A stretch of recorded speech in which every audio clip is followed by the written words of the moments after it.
لیکن انتہائی افسوس ان علماء پر جنہوں نے کشمیر کے معاملے میں عالم ہوتے ہوئے انڈیا کی اور مودی کی حمایت کی ہے. ان کا نام بھی لیا انہوں نے, ساری دنیا جانتی ہے کون ہے وہ. انہوں نے کہا کہ آپ ظلم پر خاموشی اختیار کر لیں کہ آپ کو خطرہ ہے ظالم سے, اس کی پھر بھی کوئی لاجک بنتی ہے, ایمان کا ادنا حصہ ہے. لیکن ظالم کی حمایت شروع کر دیں تو کتنا بڑا جرم ہے.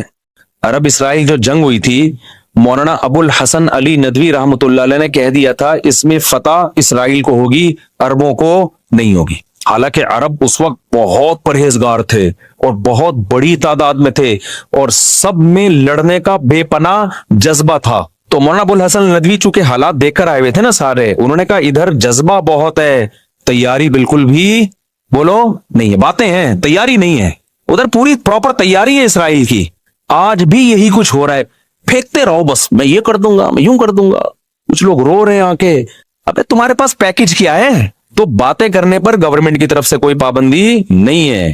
تیاری دیکھو قرآن میں اللہ نے کیا کہا, اعدوا لهم ما استطعتم من قوہ, تم دشمن کے خلاف طاقت اور قوت تیار کرو. اعدوا کا مطلب پہلے تیاری کرو اس کی. اچھا موسیٰ علیہ السلام کو اللہ نے یہ نہیں کہا کہ فرعون کے خلاف بغاوت کرو, وجہ اس کی یہ تھی کہ اسلام بھی گراؤنڈ ریئلٹی کو دیکھتا ہے. بہت پاورفل حکومت تھی جو اپنے اوپر ظلم سہ رہی تھی, وہ ظلم کے خلاف آواز نہیں کرتی, وہ بندوقیں توپیں لے کے فرعون کے محل پہ چڑھائی کیسے کرتی. اور آپ کو پتا ہے اسلام میں ایک بے پناہ اٹریکشن ہے, جس میں اٹریکشن ہوتی ہے جیلیسی اسی سے ہوتی ہے کہ نہیں ہوتی؟ کیا ہو گیا بھائی؟ اٹریکشن جہاں ہوگی حسد بھی تبھی. دنیا میں جتنے لوگ ہیں نا وہ مسلمانوں سے اور اسلام سے جتنا جلتے ہیں کسی اور مذہب سے اتنا نہیں جلتے. ہندوستان میں دیکھ لو جتنا ظلم مسلمانوں پہ ہو رہا ہے کسی اور مذہب میں اقلیت والوں پہ نہیں ہو رہا. کیوں؟ ان کو پتا ہے ان کے پاس ایک سسٹم ہے, نماز ہے, روزہ ہے, زکوٰۃ ہے, حج ہے, فیملی سسٹم کا ایک طریقہ ہے, وراثت کے پورا ایک سسٹم ہے. ڈاکٹر ذاکر نائک کو 1 سال کے لیے انڈیا میں آزاد چھوڑ دو آپ, یا ان جیسے کسی آدمی کو جو اس طرح اوپنلی تبلیغ کرے, آدھا انڈیا مسلمان ہو جائے گا. کیونکہ کسی کے پاس دلائل کی دنیا میں جواب نہیں ہے. تبھی تو یہ لوگ باتیں کرتے ہیں, آزادی دیتے نہیں ہیں کسی کو. تو وہی کام جو آج انڈیا میں مسلمانوں کے ساتھ ہو رہا ہے نا, وہی کام مصر میں بنی اسرائیل کے ساتھ شروع ہو گیا. حکمران آتے رہے, انہوں نے کہا بھئی یہ کب سے حکومت کے حقدار ہو گئے, مصر تو ہمارا ہے, یہ تو موصلے ہیں موصلے. لہذا آہستہ وہ تھے منورٹی میں, ان کو حکومت سے بھی نکالا, حکومت سے نکالنے کے بعد ان پہ ظلم کیا, بادشاہ مسلط ہوتے رہے. ہر مصر کے ہر بادشاہ کو فرعون کہا جاتا تھا, لقب تھا یہ.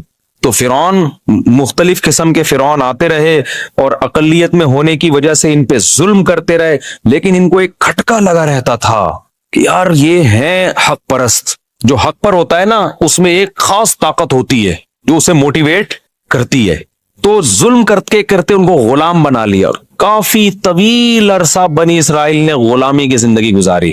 اللہ تعالیٰ کو ترس آیا بنی اسرائیل پر, اور اللہ نے حضرت موسیٰ علیہ السلام کو بنی اسرائیل کی قیادت کے لیے پیدا کیا, اور کمال کر دیا کہ فرعون ہی کے گھر میں فرعون کے دشمن کو اللہ نے بڑا کر کے دنیا کو دکھا دیا کہ دنیا میں ہر ایک سے لڑا جا سکتا ہے, اللہ کی تدبیروں سے نہیں لڑا جا سکتا. وہیں پال کے دکھایا اللہ نے کہ جس سے تو ڈرتا ہے نا وہ تیرے ہی محل میں پلے گا. اور اس میں بڑی حکمت تھی کہ موسیٰ کو اس لیے بھی پالا جا رہا تھا کہ جس کو لیڈر بنایا جاتا ہے نا, اور جس کے مقابلے میں اس کے لیے ضروری ہے کہ وہ اس قوم کے کلچر کو جانتا ہو. موسیٰ کو دعوت دلوانی تھی فرعون سے, تو فرعون کے کلچر سے اگر واقف نہ ہوتے تو فرعون کو دعوت نہیں دے سکتے تھے. تبھی میں یہ کہتا ہوں کہ جس علاقے کی مسجد ہے نا وہاں کا امام بھی اسی اسٹینڈرڈ کا ہونا چاہیے جس اسٹینڈرڈ کے لوگ وہاں پر رہتے ہیں. اگر آپ کسی گاؤں دیہات بھینسوں باڑوں والے جگہ سے کسی امام کو لا کے ڈیفنس کلفٹن گلشن اقبال کا امام بنا دیں گے, وہ وہاں پہ صحیح طرح سے لوگوں کو گائیڈ بولو نہیں کر سکے گا, اس سے بڑے نقصان ہوتے ہیں. تو اس کو کچھ نہ کچھ ان کی مینٹل لیول میچ کرنا چاہیے, وہ ان کے لب و لہجے سے واقف ہو. تو موسیٰ سے دعوت دلوانی تھی کس کو؟ فرعون کو. تو اس لیے پلایا کس محل میں؟ فرعون ہی کے محل میں. وہ جا کے آنکھوں میں آنکھیں ڈال کے بات کر سکتے ہیں ان سے. جب یہ لڑائی ہوئی تھی نا یہودیت کی 67 یا 71 کی جو وار ہوئی تھی نا عربوں کی اور اسرائیل کی, پتہ ہے آپ کو؟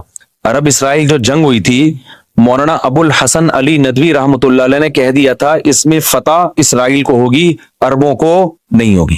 حالانکہ عرب اس وقت بہت پرہیزگار تھے اور بہت بڑی تعداد میں تھے اور سب میں لڑنے کا بے پناہ جذبہ تھا۔ ابو الحسن علی ندوی بہت بڑے عالم گزرے ہندوستان میں، بڑے محقق، آج ان کی ساری پیشگوئیاں پوری ہو رہی ہیں۔ انہوں نے کہا تھا فتح کس کو ہوگی؟ اسرائیل کو۔